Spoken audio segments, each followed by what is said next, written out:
paz do Senhor Jesus Cristo aos irmãos, prosseguindo na síntese bíblica 5, estudando agora o livro do profeta Miqueias. Vamos lembrar que o profeta Jonas, ele profetizou um pouco antes do profeta Miqueias, no ano 760 a.C., profetizou a cidade de Nínive, e segundo a profecia de Jonas, houve uma conversão naquela cidade, tá bom? Porém, o livro de Jonas, como nós vimos, é um livro que ele termina, na verdade ele parece não terminar, tá bom? É um livro que ele se encerra com Deus falando com Jonas e não declara nenhuma atitude de Jonas. A atitude natural era Jonas descer daquele local onde ele estava e dizer para Deus, olha, então, diante dessa mensagem, essa lição que eu aprendi sobre misericórdia, eu vou agora para Nínive pregar a comunhão contigo, né? Porque ele pregou o juízo de Deus pela maneira como eles andavam. Para eles não andarem mais naquela vida de violência, tá bom? De idolatria, era preciso uma educação teológica, uma educação cristã.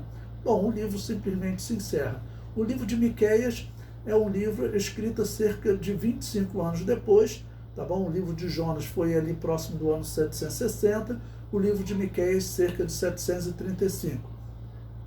Nesses dias, nós vemos que o povo de Nínive já não tinha mais aquela atitude de temor a Deus pela destruição. O que se passou no coração deles depois daquele momento, nós não sabemos. A verdade é que nós aprendemos com o livro de Jonas e com o livro de Miqueias, nessa sequência, tá bom?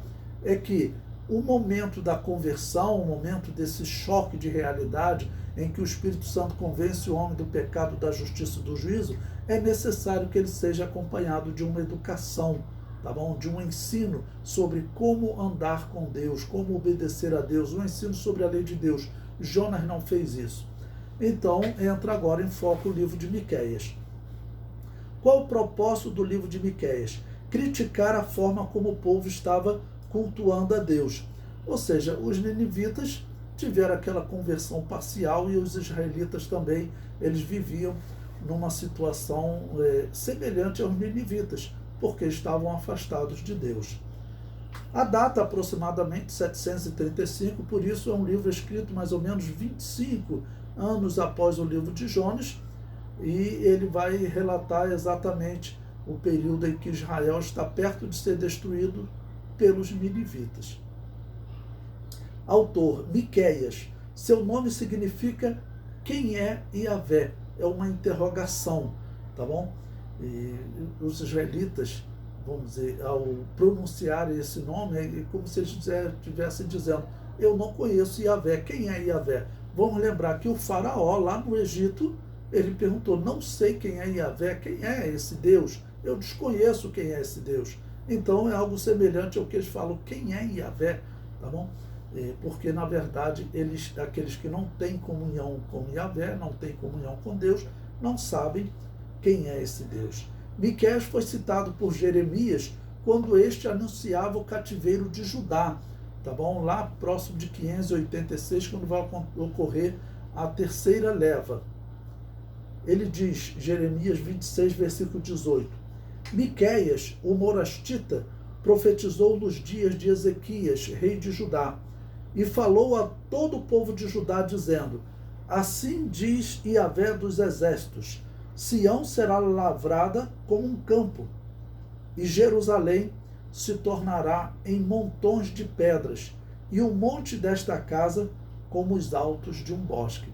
Então Jeremias vai citar, né, o cumprimento da profecia de Miqueias. Bom, Miqueias profetizou antes do cativeiro das 10 tribos, que vai ocorrer ali em 722 a.C., tá bom? Mas a profecia dele é direcionada tanto ao norte quanto ao sul, ok? Inclusive os reis citados dos dias de Miqueias são os reis do sul, não foi citado o rei do norte, mas ele profetiza também contra o rei do norte. A palavra-chave é culto. Por quê? Nós veremos que aqueles que deveriam ensinar os israelitas a cultuarem a Deus de maneira correta, eles não o faziam, simplesmente não conheciam a lei, então não tinham condições de ensinar ao povo. Esse é um problema recorrente na história de Israel. Contexto histórico. Miqueias profetizou nos dias de 3 reis de Judá, Jotão, Acás e Ezequias. Jotão ele profetizou entre 740 e 732. Ele foi substituído por Acás, que profetizou até 716. E depois Ezequias, que profetizou de 716 a 687. Nesse terceiro rei, o reino do sul viverá um período melhor em termos de comunhão com Deus. Ok?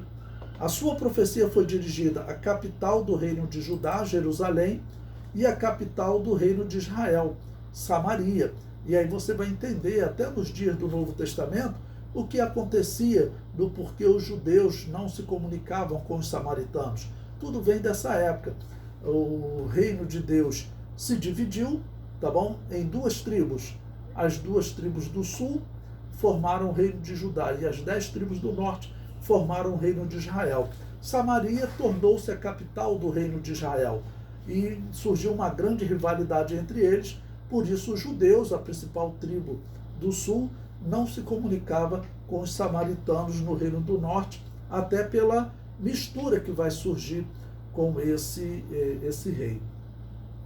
É interessante também nós observarmos que, segundo a cronologia, o tempo que Jonas profetizou no norte, tá bom? Ali perto de 760 a.C., se nós seguirmos a cronologia assíria, era um rei chamado Assur-dan III, tá bom? Quando vai chegar nos dias de Miqueias e um pouco depois, em 722, da invasão das tribos, o rei já era outro rei, era o rei Tiglat-Pileser nos dias de Miqueias, e no dia da invasão era Salmanaser V. Esses seriam os reis ninivitas nesse período dos profetas Jonas e Miqueias.